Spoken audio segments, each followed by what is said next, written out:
nang hirsi mang po Ito pan kunci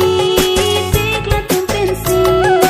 Sini ngarote nang hirsi Kangsa nang lito nang lidapo Hemphu nang hirsi mang po Ito pan kunci Tikla tung pensi Sini ngarote nang hirsi Hemphu ephan ehanglo Itok long jia pan Itung reng ver jia pan Anglo jisu ephan